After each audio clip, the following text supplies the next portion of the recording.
Hello, all, and welcome to Expressions of the One. I'm your host, Chris Hanlon, and this podcast is dedicated to the expansion and expression of consciousness in spontaneous and creative ways. Today, I have a very special guest. I have Shannon Poulos with us. So, Shannon, welcome. Oh, thank you for having me. Nice to meet you. Yeah, look, I'm really excited. Shannon and I connected through sort of a mutual experience, I would say. And when I looked at your bio and your background, Shannon is the founder and the owner of One Earth Wellness, which really spoke to me. She received her doctorate in clinical psychology in the early 2000s and, a lot of experience working with both adults and children in private practice.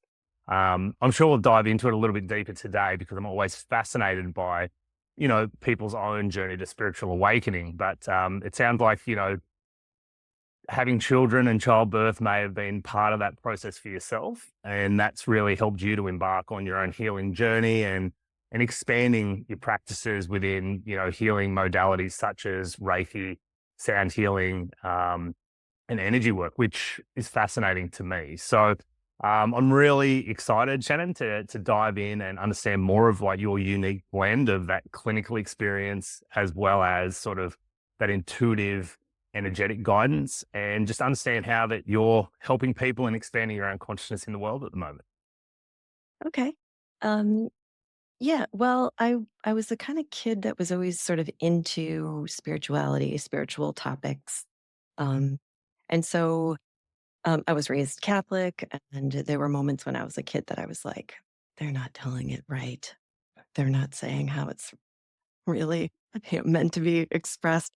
But I just kind of keep it to myself. And then the older I got, the more I found myself interested in psychology and um, my favorite class was like world religions and, you know, and things about cults and things like that, that I was just super fascinated by. Um, and probably partly because when I was younger, my parents ended up getting a divorce. I'm the oldest of five, oldest grandchild of many on both sides, Irish Catholic family. Yep. And and so being the oldest on both sides, I tended to have a lot of responsibility and power. And, you know, um, when my parents got divorced, it created a little bit of a separation and wound with regard to my relationship with my mom. My mom moved out.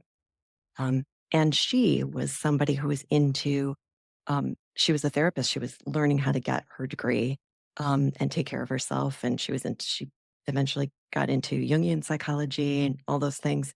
But along the way, I saw her kind of go into these women's groups and different things. And not all of them I felt were of the highest. Oh, I had like intuitive concerns about some of them. And so therein lies, kind of early on where I got like a little bit of discernment about what is going on here. Who are these, who do you trust? How can you trust? Um, Things like that. And we ended up later on in life, I got my doctorate in clinical psychology. I ended up working with her at a clinic. So she was seeing clients, That's I was seeing exciting. clients. Yeah. Yeah, alongside. Um, and it was beautiful. It was a nice way to stay close to her because I didn't find her to be my experience of her was more disconnected. So, anyways, fast forward to I had three kids during that time and slowly building my practice and got to the point where I was quite burned out. I was seeing client after client after client, wasn't giving myself breaks, was just not doing it the way I should have been doing it type of Yeah. thing. Um, Interestingly, like very in my masculine, just Yes. my poor masculine energy was exhausted. Like I was just pushing, pushing, pushing. Um, and was getting kind of burned out. And then I had my fourth kid when I was 42. I got pregnant and I just decided to leave. I was like, I need a break. I don't think I can do this. I wasn't feeling successful. I was drained and yeah. And so, with that break and that pregnancy, I ended up having a lot of, um, while I was pregnant with him, very intuitive experiences of him communicating with me. Yeah. I was like, he's talking to me. He's telling me everything's going to be fine. I was 42, so I was nervous. Um, and it kind of busted open a little more what had been happening slowly but surely through my relationship with my other kids, which is just these little knowings that were kind of breaking cracks in what I had been told and taught, and slowly but surely, like, started believing. Yes. And so I took a break, and when COVID hit, I really started to go through some serious transformation. I remember thinking, "Oh, we're meant to go internal. We're meant to clean our own house." And I remember telling my husband, "If everybody just went inside Yep. and cleaned their own house instead of telling everybody else what to do, imagine what world we would live in." I was just taken by that. So I just did double down on my own work, inner healing work, part of which was my relationship with my mom, but also because I was financially thinking I should go back to work and I didn't want to. Yep. And that inner knowing of like, no, I was being offered things that were easy. Why would you turn them down? It made no sense, but I was like, I meant to do something else. It's going to look, Oh, your I, sound's just gone out. Oh, you're back. oh, No, it's all right. can you hear No, me? no, it's all Okay. good. Yeah, yeah. Thank you. Yeah, it was in that kind of liminal space where you kind of you're saying goodbye to things, but you don't have the new thing yet. Yes. And it's nerve-wracking. Um, I and I actually just think I started think a lot of people are there right now, Shannon, on the planet. Like I yes. think it's that energy of there's something coming. I don't know what it is, the unknown. I Mhm. think it's just very tangible for a lot of people probably listening right now, what you are going through, but right in this current moment for them. Yes, a lot of my clients are talking about that, a lot of old things coming up to be really released, and I went through that. I knew my relationship with my mom needed healing. I I had also I should tell you, I had taken alcohol out. And because part of me was like, I think that's another thing that's going to be helpful to me here. Took that out and my body just kind of Wow. went on fire. Yeah. Yeah. It just like, I kept saying, my body's on fire. Um, and yeah, it was just so much energy coming in, so many, mystical experiences, walking every day, miles and miles every day when my kids were in school, just to ground myself. Yeah. And yeah, Mother Earth really, truly, I think, held me during that time. She really, really helped me. Um, and so I had mystical experiences through that. And I was asking the universe, what do you want me to do? What am I supposed to be doing? And I just allowed nature to try to, I sit in silence and listen. Yep. And I remember knowing I wanted to work on my relationship with my mom or heal the last bits. I had been to therapy about it, but I was like, it's not done. And I really want to do this. Um, and I heard through the body. I kept hearing through the body. So I ended up going and doing Reiki. And with intention, a, I felt it release, in large part because I let myself feel my feelings, not reason myself through it, Yes. which I had been doing up until then. Just like, well, Yep. that's because of this. And, just trying to reason myself out of my feelings. And Reiki really helped. I almost had to do something that I couldn't outsmart, Yes. I totally get you that. know? Yes, totally. It's so funny that you're even mentioning it because I know my s- I had a very similar journey in that and I mentioned in my last podcast actually up until 28 I thought I could logic my way through life. I actually thought that I could use my intelligence if I worked hard enough and I was smart enough I could get through it. And through marriage breakdown, it showed me that wasn't possible, or having all the success and having all the things that I was told through society. And it was only now that my wife, like she's been incredible because she's very intuitive, such as yourself, and she'd be like, "Chris, you need to say something right now," and I'll be like, "Nope, nope, don't want to talk." Like nothing to say, but she created the safety, and it was the first, relationship I'd had where it felt safe to express in that way. And so, as you were sort of saying, it's like, oh, as we can start to touch that side of ourselves, and I think it is that masculine energy. If we can soften that, we start to Mhm. get profound downloads and just help from the universe. Yeah. And I had tried everything else. I just was like, you know, um, but what I hadn't tried is really relaxing and softening and asking and pausing to receive the message. Again, the masculine energy. I was just like, I was always giving out energy. I was like, meditating and giving gratitude and I was always sending energy out, you know? Yeah. And I was like, but when I would be on these walks, I would ask and pause, and then I could hear what I needed to do. And, and I think the hard part is the masculine energy works technically. Like it works, you get results. Yes. And it's hard to unlearn that. It's hard to go against that, to be like, oh, I'm supposed to soften and receive. I'm supposed to feel. I'm supposed to like lean into this thing that's really frustrating me. And what I found in doing it through the energy work I did, I was like, oh, it leaves so much quicker. Yeah. Like it's beautiful how much more efficient it is, really, when you Yeah. balance out the masculine and feminine. And your wife sounds lovely, by the way. Oh, she's incredible.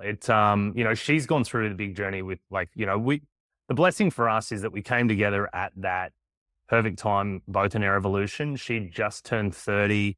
She'd had a year out of major relationships and a lot of time to reflect. And she realized that, yeah, like partying and alcohol and things need to change. She'd been in a very masculine dominated corporate energy, which she'd Mm. been in for 7 years, climbing that ladder and wanting that, what she thought would, be success. And then when we met, I was in recruitment and she was looking for a new job because she's like, this isn't working for me anymore.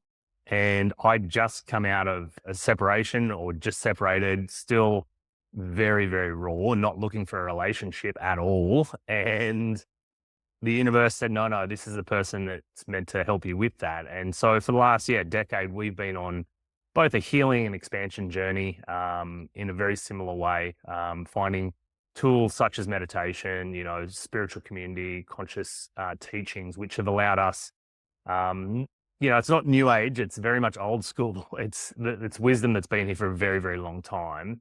And through that journey, this verbal expression for me, I needed someone to bounce off what my mind was doing in order to embody more of that wisdom. And so she's allowed me that for sure. And yeah, as you know, having children, throw that into the mix, and then that's a whole other level of evolution, I believe. Watching her soften out of that masculine, because she was very masculine woman as well, in that driven, competitive nature, to now see her blossom in the being able to sit in the unknown a little bit more, being able to nurture our kids, herself, those around her, just through her presence, not through her doing. She's actually a real example to me because I'm still walking that line of that masculine, patriarchal, you sort of got to drive for success, breadwinner, all these sort of things. And Mm. I see it's just not necessarily the case. Yeah. And I kept saying to my husband, so we are not, he's going through it now, back then. And for us, this worked better because I think had we both been going through it, oh, I don't know, because we've been together 30 years and he was very, he trusted me, which helps. And so, I said to him, trust me, I don't know what this is all the way. I don't know how it's going to look or land, but I know everything will be better on the other side.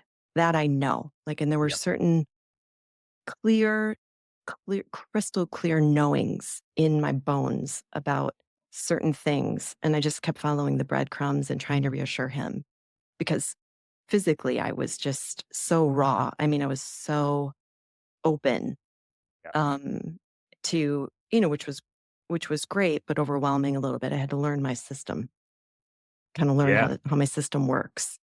Um, and kids, when my other kids were little, I learned a lot. Talk about consciousness. Yeah. They were my greatest teachers. My husband and my kids, I would say for sure, my greatest teachers because they really, because I don't, the level of care I have for them is beyond. I'll do anything, right, to stay connected to them. I remember reading the book, The Conscious Parent. Have you read that book? I haven't, no. Okay. Not that we need more books to read. And Yeah. during this time, I was ordering books during this time I told you about. And by the time the book came, I mean, I was like voraciously going through, like I told you, my system was on overdrive.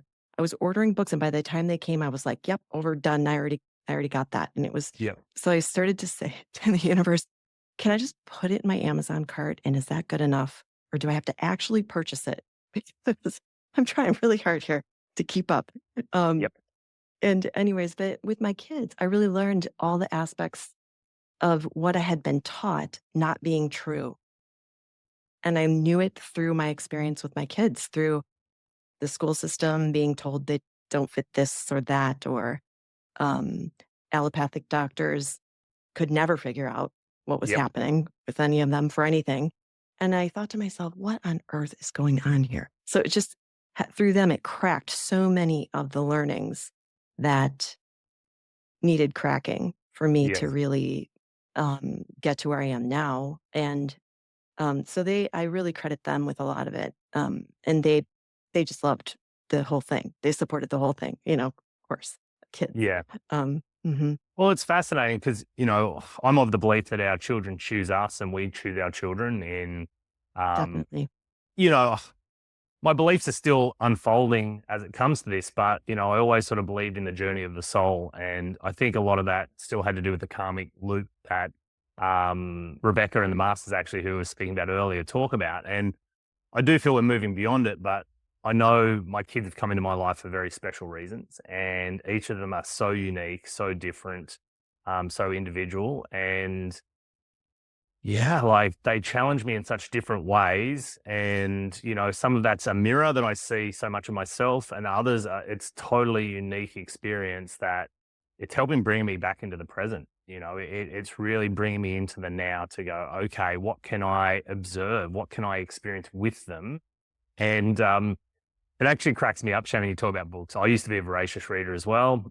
With kids, I haven't had the time, but also when I do have the time, I'm starting to realize, as you said, more listening to my body and the intuitive intelligence. It's already there.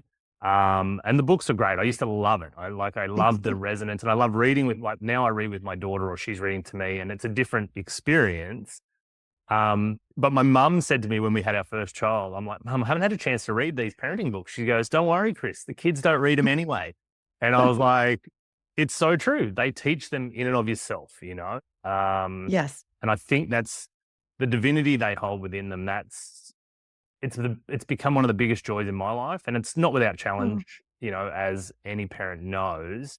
But it is, I think, one of the highest path to evolution, I think, on the planet right now is that of a parent. And I think specifically mother, like, I think that is just, I'm in awe of the feminine. And I've been in awe of the capacity to be a portal to bring life, physical life into this world.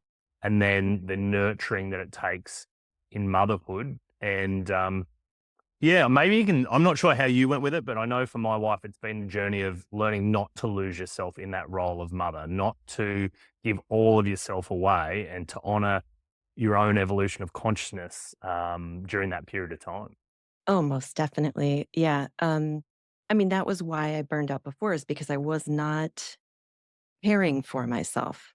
And wasn't tending to myself. I was seeing my clients, and then I would rush home, so that I could see them before bed, because we didn't have outside caregivers. So I was working when my husband wasn't. And it's how I wanted to do it. I'm happy I did it that way. And yet it was, I didn't allow time for my own body, psyche, soul to be nourished.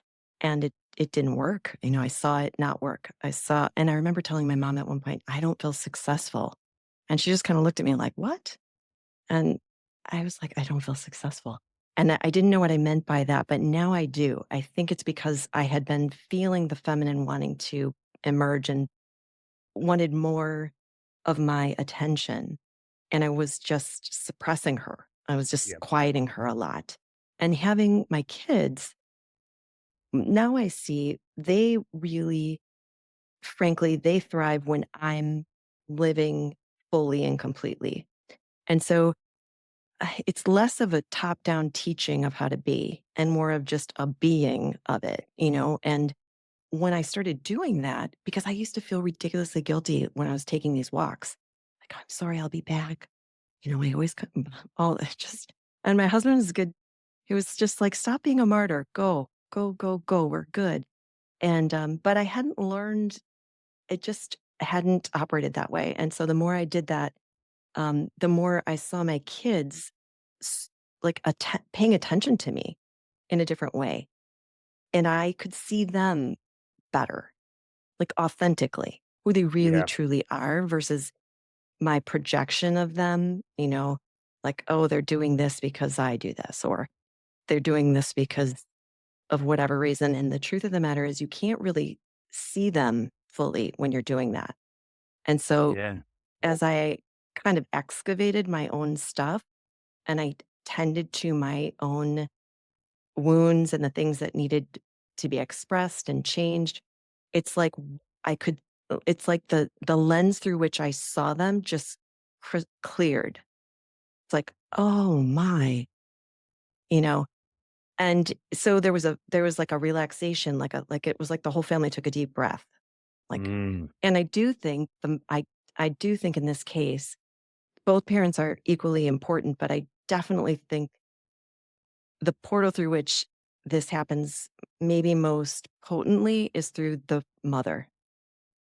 That if Yeah. she's not fully expressed, I definitely think it has a reverberating effect through the kiddos in a Yeah. in a in a certain kind of way. And that's not to put more pressure on mothers, please. They don't need more pressure. We don't need more pressure. But what I'm trying to do is get permission for mothers to care for themselves. That it's not selfish to do your own work. It's not selfish to I started getting during this time massages routinely and I wouldn't talk myself out of it. I just was like, don't say you can't afford it. Don't say, there's another use of this money. It was just like I invested in myself. And the more I did that, the more it just took care of itself.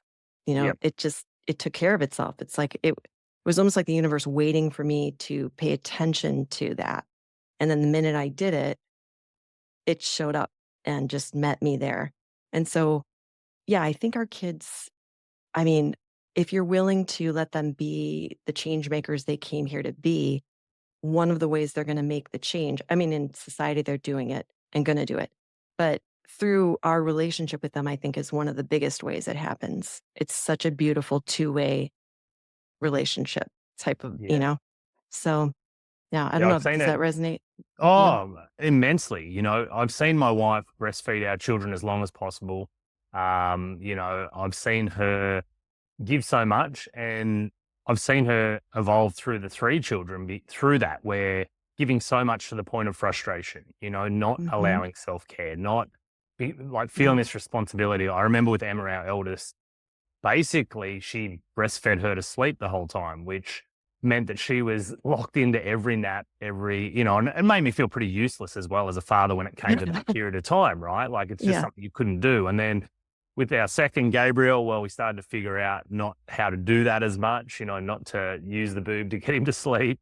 And then Mhm. me being able to bottle feed him so Amber could go back and start teaching yoga. And when she started teaching, really, it was for her own joy, It wasn't for the money or anything else. It was for her to go back out and actually just have some time, have some space, practice her own yoga and her own practice. And then now with Jude, with our youngest, we can definitely see that she's transformed how, like, she's always loved breastfeeding, but thinking that this probably will be our last child, really valuing that present time with Jude. But then also, we've just grown as parents where she can go and do things she wants to do. And I highly encourage her to go and run and to enjoy herself and do those sort of things because that fills her cup. To go and teach yoga, that fills her cup. So that's what she's been doing. And yeah, it's been an evolution to understand that, if we're not looking after ourselves, how can we be a great role model and example? And then also, I do believe if we're all in our families are a collective field of consciousness. So that reverberation, that our kids are going to resonate with us wherever we're at.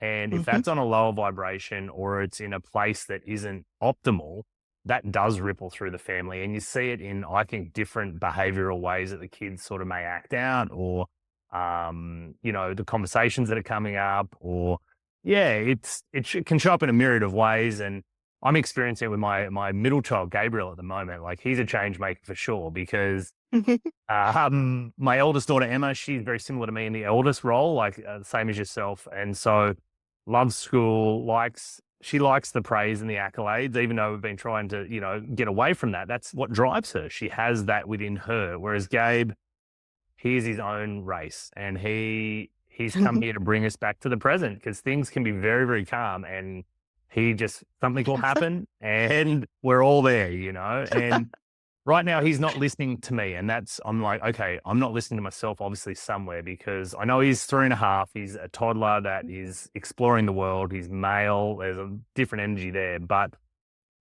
there's definitely something showing up for me because of the frustration I feel when trying to get his attention. Yeah. Oh, goodness me, do I remember those days. Yeah, and through this experience, it's like I'm better able to accept when they're out of sorts. Like when the kids are out of sorts, I'm better able to just sit with it instead of resist it, Yep. you know? Um, I mean, a 3.5-year-old, they're practicing what not listening is even like, you know? What's it like if I don't do it? You know? Um, and so it's like now with my youngest, because he's so much younger than the older three, it's like I realize how often I was trying to get the older kids to get I like couldn't hold their emotion. I couldn't hold their upset if they didn't want something or, not Yep. effectively. So it might have looked like it on the outside, but energetically it was felt that inside I Yep. was like, you're gonna right now do this thing that I said you're gonna do. Internally there was like a constriction, And now when that happens with my youngest, it's like, oh wow, I don't have to do any of that. I just recognize he's in an emotion that I don't need to squash, Yep. or he's doing a behavior I don't like. I get to not like it without it creating this upset, thing. Because if we're upset, there's an expectation that's not being met somewhere. So it's like, what's my expectation? Is it reasonable? Yada, yada. But Yep. my, you know, what I noticed is like my oldest Ryan, she would say to me when I started expressing some things that I felt like I needed to go back and apologize for. What I noticed is our kids are so rooting for us to just get attuned to ourself. They don't maybe consciously know it, but that is what they ultimately want. And they don't really want belaboring, like flogging of ourselves for mistakes. It's uncomfortable, right? It's just like, thank you for acknowledging that. We get to move on now. Yep. It's the repair is so much easier, you know? Um, and so my daughter taught me that. My daughters taught me that. My third is a boy, and I remember we did something at Christmas once because, of course, when you have a Jungian psychologist mother, this is what you do. You do like Myers Briggs things on Mother's Day. Yep. And at Christmas, we all had to do like a what do you dare to be? And then you had to fill in the blank. I dare to be blank, right? Yep. And I'll never forget it. My third Teddy, he got up and he must have been 10 at the time, 9 or 10. And his answer was myself. Oh, And I wow. was like, we all were like, because he was the kid who was always getting told in school he had too much energy. He had this and that. He was just never, no diagnosis could capture him Yep. to this day. And he's a magnificent star-seated soul. Like he's Yep. no wonder people can't pin him down because he's not meant to be. But um hearing that, it's like it took us all back, like, oh, that was profound. He's 9 and 10 already expressing it's going to be hard to be me. Yep. It's daring to be me. I'm not fully seen. And it changed me in so many ways. It like reverberated through my system. I was like, that is my goal is to do that for myself. And then in essence, give him permission to do that too and walk alongside him kind of as Yes. he did it. Um, and my younger one, now it's like I notice it's almost like telepathic how he speaks, how he just without he'll know exactly how I'm doing without even I could be all the way on the other side of the room and Yep. he'll come and check on me if I'm not, just he can feel me Yes. deeply. And so, yeah, I do think you're right. It's very good to tune in, like, if there's something off, they're their own being. They might be upset, let them be upset. They move through it pretty quick.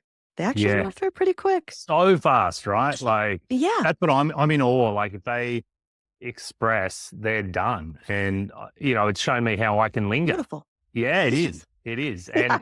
And that's what my wife and I often discuss is, and we talk to other parents about it who may not have as much awareness around it. But if our kids are acting out at home, it's just they feel safe, and Yeah. they feel safe to express. And that's been our real goal is to, create the safety so they can feel as though they are themselves. They're not going to be reprimanded, and we're not perfect. Like very often, if it triggers us and it's a wound of ours and we react, because we know if we're reacting, we're probably stuck in an emotion rather than responding in a way that is more empowered.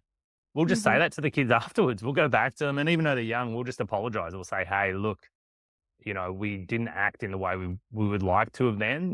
Mummy or daddy, we may have raised our voice, or we may have been triggered in this way. We're sorry, we apologize. We're learning too." And they respect that, even at 3.5, they Oh, they they love know. it.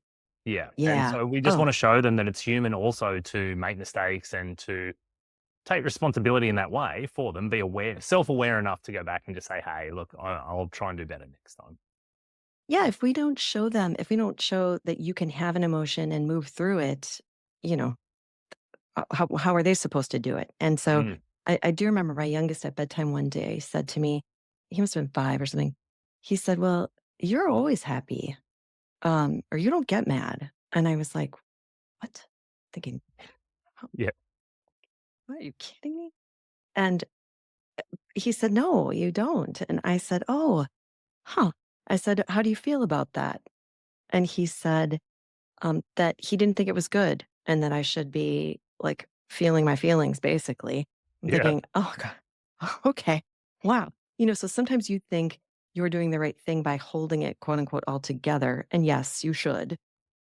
But if you say, oh, I was, if a kid comes up to you and they say, are you okay, mom? And you're sad, say you're sad. Yeah.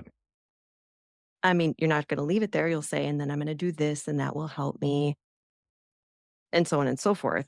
But to not acknowledge what is actually happening that they're genuinely picking up on isn't helpful to their own knowing, their own, Yeah.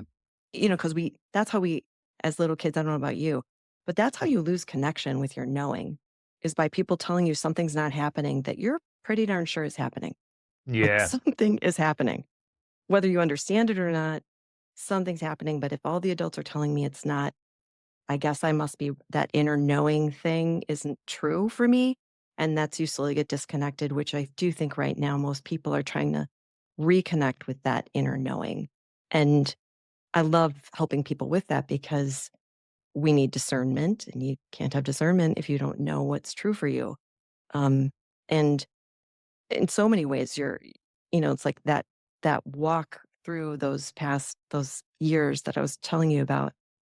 Um, It was like following breadcrumbs, but it was like a shedding. It was like taking layers and layers and layers of conditioning and beliefs and programmed stuff off in order to even build something from there, like that is the liminal space experience and it is uncomfortable, but the gift of it is like the gold in it is that you can really become your truer authentic self. You really find yourself again if you allow like honor the void experience and hopefully have support in it. My husband didn't understand it, but he trusted me and he stuck with me and then and lo and behold, you know what happened too? People I was really that we have that primal fear of separation. I thought people aren't going to understand this. Like, this is all my abandonment wounds kicked up times a bazillion. And so I was like fighting this inner, I have got to persevere and follow this through. Like, my soul will be crushed if I don't do this. Yeah. I have to. And I knew I was like, I had so much like certainty. And yet, am I going to lose all my people? Like, well, then I'm not going to do it. And I remember saying to the universe one day, like, well, I won't do it. If that's what you're telling me has to happen to Yes. get it, forget it. Like, I won't do that.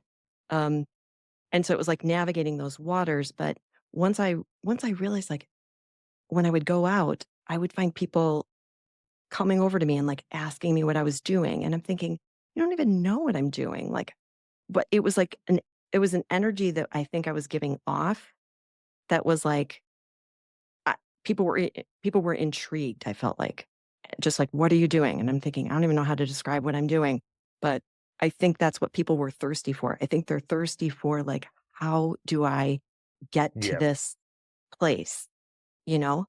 And I I didn't think it's really auth know. I I was think like it's one step ahead, but that's it. I think it's that authenticity. Like, I think it's really, you've just nailed it there, is it's this journey back through the conditioning. And I don't think it takes as long to clear our conditioning as it does to, you know, to accumulate. But I think a lot of people would resonate with what you're saying right now, Shannon, is that they don't feel comfortable where they're at, but it's the fear of losing the known rather than stepping into Hmm. the unknown. And it's interesting. I know in my life, I've realized that I've had about 5 lifetimes in this life as far as the relationships and people and friendships. And my wife and I often talk about it. There's very few relationships under my family that have stayed with me throughout my entire journey. And not that anything bad has happened, it's just that I've evolved, and as I've grown, I've moved into new relationships. And so Hmm. it's actually uncovering for me as we talk about our kids how I've never really felt that I fit in. Whilst the conditioning of my upbringing, I did everything in my power to fit in. And that was, Right. sport, academics, like I was always school captain or in these leadership roles. I did Hmm. everything to portray an image around me of what people saw as responsibility, as success, and ultimately it's taken me through these life changes and experiences. And as you said, to come back to um, the truth of who we are in order to then bloom, experience that authenticity. And I think we're here to share that. I think just being yourself is the most powerful thing for Right. everybody on the planet, not just our kids. Oh, totally. I, I, it's funny. Are you into the Gene Keys? Have you I done know of that it. whole I'm not thing? into it. No, but I know of it. Yeah, yeah, Oh, goodness me, yeah, buckle up if you get going on that, so, it's awesome, I love it, but one of my keys, that shows up twice in my chart is, Gene Key 6, and it's all about, like, being that basically the goal is being, and I'm thinking to myself, "Just that's it?" And yet, it's everything, so it's so ironic how so interesting, it's like, yeah, just by showing up, and I was willing because I was just if someone asked me, I'm like, "I'll tell you kind of what I'm going through." And I went through so many things. I mean, it was like relationship stuff, it was kid stuff, it was stuff from my childhood, it was career. And so I was just willing to talk about it. If you asked me, I would talk about it. And I could just see people, their interest was, I think, because we often don't talk about this stuff. We won't and don't. And it wasn't fixing anything for anybody. It was just that while listening to what I was going through, it like gave them, I don't know, it shifted maybe something in them that that maybe needed shifting, or there was potential there. And I found, oh wow, that's so cool. If for it to work like that, it especially because I do know that I'm here to do it in my work. Not everybody is. yeah. And one isn't better than the other. So however you get to your beingness, your authentic beingness, it will ripple out far and wide. And but because I had a sense I really wanted to do something in the realm of career with it, it made it like extra important that I got this right, in that. And so now I focus on what I do now, but I give myself equal weight to stay in tune and like follow my joy, follow what interests me, not just what I should be doing, quote unquote, because I've already done that. you know, you don't have Yeah, to, yeah, all those shoulds. I relate to you just like, especially if you're good at figuring out how to fit in, yeah. it's a weird experience to be like, I never really felt known I'm not sure if this is Oh, gonna make sense to you, but no, no, like, absolutely no it one does. really knows you. Totally. Yeah, it's like no one really knows me, but I'm Yep. doing it. It looks like I'm doing it, and I'm successful at doing it, and I'm, Yep. you know, so I don't think people even knew I felt like that, you Yep. know? And it's still I still feel that way to this day, but it's better. It's better now that I've kind of stepped into this phase of my life. I feel a little more seen and understood, and if not understood, I'm, like, not freaked out by that. Like, Yeah. it's like, That's "Okay." so powerful, Shannon, because yeah, like for me, it was up until 28, I'd strive like financial success was a big part of my belief structure around um, how I showed up in the world as far as my work and hard work and those sort of attributes, I would say. And look, my parents are amazing. I love my parents to death, and they're still together, 43 years of marriage, and they've both worked really hard, and they've defined a lot of their success around their ability to work hard. And um, what I sort of realized is that by the age of 28, I'd made quite a lot of money. I was doing really well financially. I was recently married. I had a new house. I had dogs. I had new cars. And on the outside to society, that looked really successful. Everyone thought, hey, here's this big, tall Aussie living in Canada doing really Mhm. well. And on the inside, I was miserable. I was Right, abusing drugs and alcohol. My right. marriage wasn't going well. And that's when I started to ask those bigger life questions. I'm like, there has to be more to life. Like, this just doesn't feel right? And Right. that was the start of my awakening. And I had to Mhm. go through some really painful experiences over the next couple of years.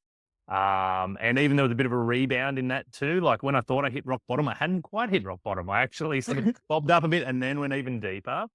Um, and I'm grateful for it all because Right. I had a great teacher once. He's like, when God drives you to your knees, it's a great place to start. And, Oh, yeah. Oh, that was sort of once I'd found that bedrock of not knowing who I am, like actually being mhm. okay saying, I don't know who I am in the context of the mental, mind based identity, that Right, allowed me to start to unfold and to express and to blossom in new and different ways. And that's a journey. Like it's not something that just you right. click the fingers, right? And so this conversation's part of that journey for me.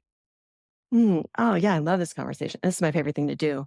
Um, yeah, it's so funny you just reminded me that that first Reiki lady that I went to, she saw now I can just envision myself in the waiting room like like a shell of myself at the time. I was just like so Yep. oh, like I said, like an open nerve. I really truly. And I'll never forget she looked at me and she said, "You don't know who you are." And I was like, "What? Like, excuse me?" Like in my mind. I mean, I was Yep. very sweet to her, but very I was like, "First of all, I just met you. And second of all, no." Um, but it was she had said some things to me over the I was only with her for a short period of time. And actually after the first session, she brought up Dolores Cannon, who I'm quite sure you know. Yeah. Dolores, awesome. Yeah. And she's like, "Oh," she brings up Dolores Cannon. She said, "But, that's too soon. Like, don't go looking." And I was like, "Well, you don't know who you met Yep. because guess what I'm about to do right now?" Like, while I'm in the car, in the Yeah. parking lot, I was like, Dolores Cannon and all the books and all the things, right? Because I was just like, yeah. And so, but she said some other things. She said another thing that was confronting, but because I was a in psychology, I was well aware, like, oh, you can't just dismiss something someone says to you because you don't like it. I mean, you can, but the filter I was always, having to go through is like, what in here could be true? I need Yeah. I to at like least that. sit with it. Yeah. And she said to me, I was working on some things with my relationship, and she said to me, in essence, you need to ask yourself, why did you create this? And I remember thinking, like, okay, yeah, I do. And I sat with it. I was mad at first and all the things, right? Then I sat with it and I was like, I found it quite empowering. And I love doing that with clients now too. It's like, if you are open and willing to recognize that you are creating your experience, like everybody always talks about manifestation. It's like you're always manifesting. Absolutely. You don't have to start trying. You are doing it right as we speak, right? Um, and it's just, are you manifesting what you truly want is the question. And so when she said that to me and I took a look at it, I thought to myself, this is empowering actually, because if I can see that I have played a part in this, a way bigger part than I even realized in anything I was disgruntled about, and I can own it, well, then I can change it and then it can look different, you know? And I find that incredibly empowering. And I know with clients, it's a timing thing. You can't just immediately, meet someone and say, well, why did you create this? Like, because again, a lot of cults will flip that stuff on you Yep. and gaslight you. And so, Totally. yeah.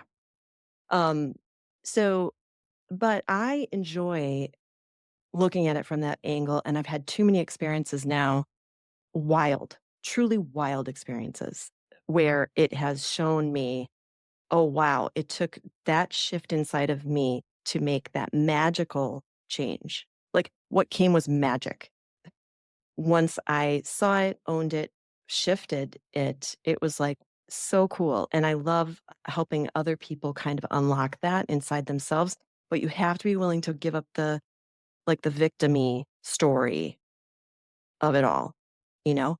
And not intellectually give it up. Like, you have to, like, feel all the feelings that made you feel upset to begin with. Like, that's the only way through was to feel. Yeah. But once I did that, I got places, and I love watching people do that now. It's like, if you're willing to own it, you're part of it. You just, like, sit back and watch what you can create. You'll blow your own mind, truly. Yeah. Yeah, it's Absolutely. cool. And it's I think it's one of the hardest energies still for me to witness is the victim energy, because Mm. I think it's very prevalent on the planet. And Oh, I yeah. have like deep compassion for people when they're stuck in that because I've seen it in my own life. They're not open to listening Right. to anyone. And, that story becomes identity for a lot of people. And I Mhm. went through the victim massively, why me? Why is this happening to me? And then I realized, like with my divorce anyway, that over 50% of people on the planet have been through this. So it's not necessarily, but that was my Catholic upbringing, probably a lot of guilt and shame Yeah. around. And Oh, yeah. so going through that has allowed me to see how powerful it is when we can take responsibility for our story. And for me, what shifted lately, Shannon, is it's not this mental responsibility. It's not like being able to just go, oh, okay, yeah, I know, I see that. It's actually sitting back and, having that belief that we are consciousness expressing as a human and that there are higher levels of ourselves that actually see more of the playing field. They see more of the plan. They like our higher self, I believe, has more of the answers. And where I've really I'd be interested in your thoughts on this, but I've always, for probably the last 10 years, I was a big study of personal growth and manifestation and all that sort of stuff when I was in sales Mhm. and through the metaphysical understandings that I've had. But there was this one thing that always got to me. It's like, well, if I want XYZ, how do I know that's the ego, if that's an egoic Right. desire versus what is truly in my highest expression? And at the Right. moment, I'm really sitting back in more allowing life to unfold for me in a beautiful way without needing to know the answers and without having a vision board and without having goals and all this stuff Yeah. that I'd been taught and I'd done in a very masculine way. And it's probably back to where the beginning, Yeah. the feminine of what is being birthed in front of me to witness, trusting that Yeah. there's a higher power that is unfolding it exactly in the highest evolution of my consciousness. Yeah, and also it's, um, mm, it's well said what you said, because I know what you're talking about. It's also it is egoic, and, often it may not even match where you're meant to go, what you're meant to learn, what you're meant to experience. So when you're like, "Well, I didn't it's not working, I'm not getting the thing." It's like, "Well, you probably need to learn something here," you know? And it doesn't mean, "Well, just write 20 more affirmations." It's like, take out the rosary and do more prayers. It's like, no, are you even I guess kind of what I like to help clients recognize is that's a lot of future forecasting you're doing. You're not really present if what you're doing is constantly just sitting and saying what you want. Are Yep. you even here? How are you even being this individual you're projecting yourself to be? Um, if you keep repeating, something, it comes off very not desirous. That's not the word, or deficient, but there's another word. But it's like it's the energetics of it are often not really of the highest, if you ask me. When Yep. you're and it's only what your mind can conceive of. Well, what if something even more amazing is for you? Yes. So it's limiting also, Yep. um, and or can be, I should say. And also sometimes, like people will say, "I wish I had, you know, blah blah blah amount of money," or like recently this happened for me where I was saying, I've been sort of really calling, I like to say soul aligned clients or, opportunities like this that showed up. It's like, this excites me. Well, I couldn't have asked for it. I wouldn't have known, to ask for it type of Yeah. thing. Um, but I was thinking like, oh yeah, more of that, more clients, blah, blah, blah. And then I thought to myself, wait a minute. That's very, that's very like scarcity. Like, I Yes. need more. I need Yep. more. When really, I like the pace of how I'm doing it. I like that I'm settling in between clients, that I've got the space to do it. It's like but it's so insidious, like how it's in there still, that Yep. like more striving. You could be doing better. Um, Well, you got to I catch noticed it. it.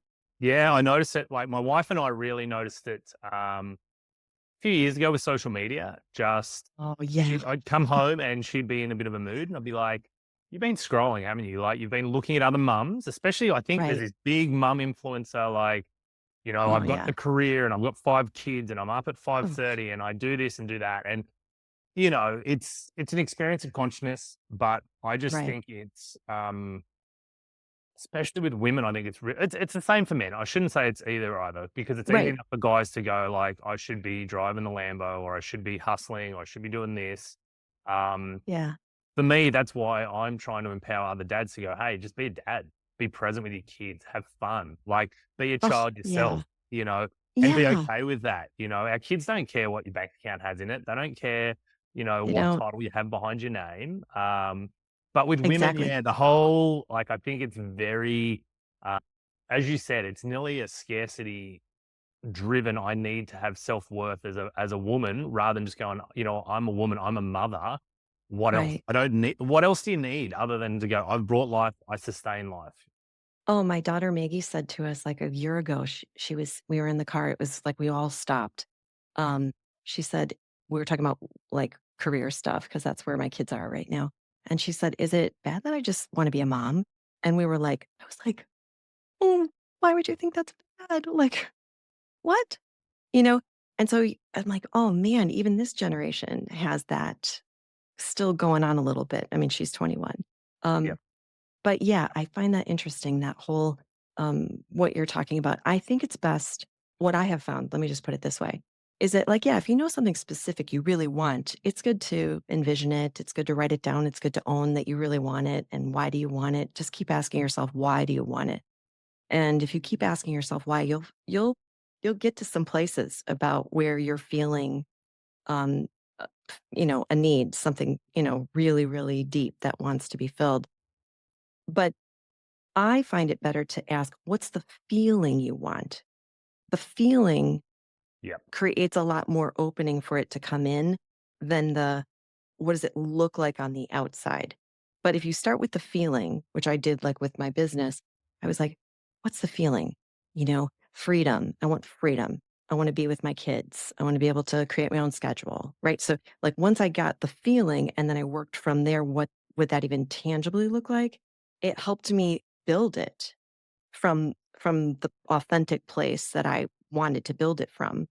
And so that is what I would tell anybody to do. If you don't know kind of, if you're in that liminal space, write down what is it that I want to be feeling and then pursue that. Pursue what gives you that feeling. and you will get where you want to go if you keep doing that. Yep. Um, if it's like, I want more joy in my life. Well, are you doing that? Like, what does your day look like? What would bring you joy? Go do it, you know? Yep. And so instead of this like future, it's like all about like what's going to happen next week, next month, next year. It's like, well, it's not coming unless you are doing it right now on some level, feeling wise, I think. Well, and I think you've nailed it though, because feeling is tangible and we can feel into our body. We know how we want to feel, right? We know how others make us feel or how, Yeah. and you said it before, like our mind, like this or something better. Like it's when we're in the Yeah. feeling state, it creates the space for Right. spirit, for God, for consciousness to express in a way that is more magical. I love the word magic. When you use that before, I love Oh, magic. um, yeah. in a more magical way than we could ever experience. And I've had Right. those profound, tangible ways, like meeting my wife, like the way it all unfolded, would not have planned it in a million years that Oh, way. Other oh, than I wrote down what I wanted to feel like in a relationship. Like, what are the oh, attributes of feeling? How do I want to show up? And yeah. And am I being that person that would attract that person? Like, yep, if I want to feel this kind of way, where am I creating that now, present day now? Because that's the only power we have is right yes, now. You don't have it anywhere else. And so, really working on that and getting people to recognize the power of that, I think has been, or just in my own life, it's just been such a helpful teacher for me, um, and has worked brilliantly, not only bring me things that I desired, and could picture, but then things that I couldn't even have come up with them. And all of a sudden, boom, there you go, you know? And it's like also releasing a little bit like of attachment to an outcome. Just yes, relax, which is hard to, I know some people are like, okay, lady, it's not that easy to relax, but that did help me. Um, and just trust that, if I'm showing up, it will unfold as it's meant to. yes, yeah. Yeah. I've got another podcast with Rebecca that I didn't put out yet, and we were talking Oh, about the anticipatory feeling you get the night before Christmas, Christmas Eve, knowing that there are presents under the tree as a child, but not knowing what you're getting. And that's the right, energy that we really describe right now, is that if you can sit in the feeling state of the I don't know, but I'm right, excited because it's got to be this or something better. Like it's something more expansive for right. my consciousness. And if I can relax into the not knowingness, and Yeah. as Rebecca described it, it's not knowing from despair. Like it's like, oh, I don't know my life. It's like excitement. It's like it's curiosity. And I do believe curiosity is one of the attributes of God. Like one of the primary attributes is Yes. this desire for expansion and creative expression. And so that's what I've been sitting in, Shannon, is like, yeah, I know I can feel that there's change in my life. I feel there's evolution. I feel there's growth. It feels Mm. expansive, but I have no Yeah. idea what it is. And I have no idea what I'm stepping into. And as a father with the patriarchal responsibilities of looking after my family and with my wife Right. talking about the same thing, um, we've both just been sitting back and going, you know what? It's okay. Like it's going to unfold in a Yes. magical way and we don't need Yes. to know anymore. Yes. Oh, I just love that. I love that you're both on board with that. That's not easy. That's not easy to get both people, Oh, it's seeing taken it a that long way. time.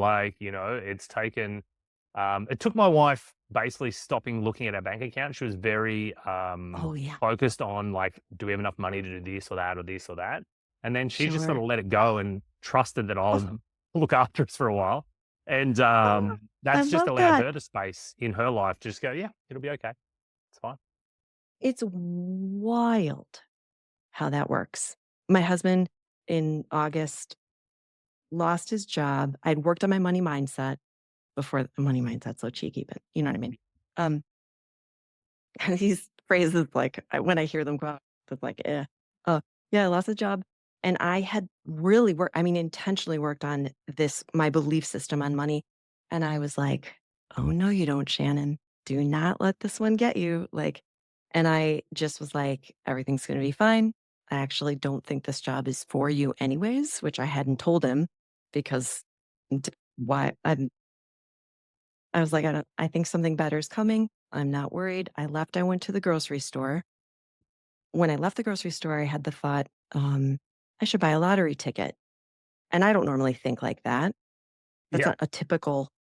And so I was like, oh, girl, you better follow through. So I was like, I guess I have to because the thought came in. I was like, trusting it. I go to make matters worse. I like had to ask an individual for this ticket, which again, your wife might understand this. I was like, I cannot believe I'm doing this. And I asked for a lottery ticket. I left and because the energy I had of it, it was not out of panic. It was like, wouldn't it be fun? The thought was, wouldn't it be fun if I could win this and then it could give my husband time to just relax and not stress? Wouldn't that be Yes. fun? Like forgot I did it. The next morning, my husband's in the other room and he said, did you buy a blah, blah, blah ticket yesterday? And I said, in Elm Grove, where I said, oh, yeah? Why? He said, someone won in Elm Grove. And we checked the numbers, and lo and behold, I won the lottery. No way. Crazy. Which was like, it ended up being 80, like eight, it was like $81,000. Okay.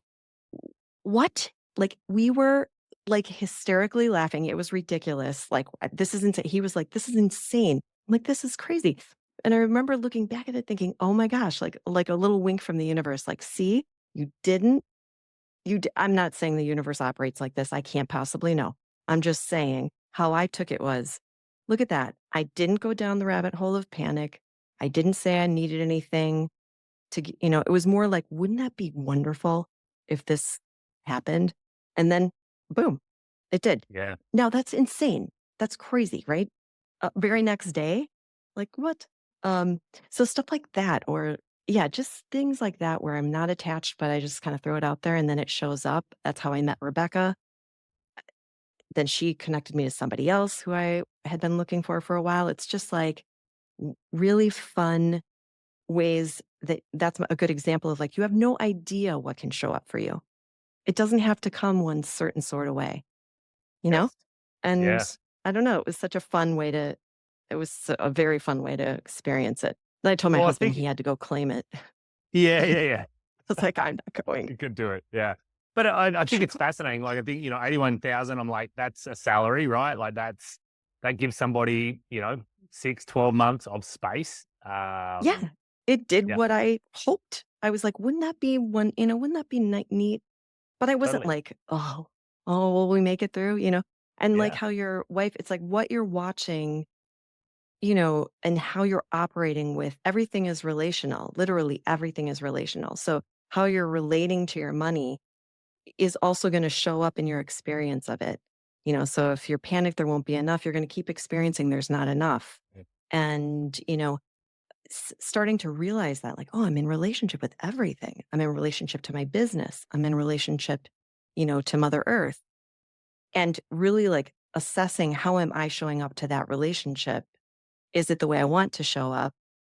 And what could use some tweaking so that it's optimal or healthy? Totally. I Yeah. have a traditional business as well, Shannon, and it's been fascinating because in that I'm started to see it more as like a spiritual gym, nearly like because of these sort of concepts. Is like, how can I transform that belief structure? And one of them at the moment has been the last couple of months. Our leads have dropped off a lot.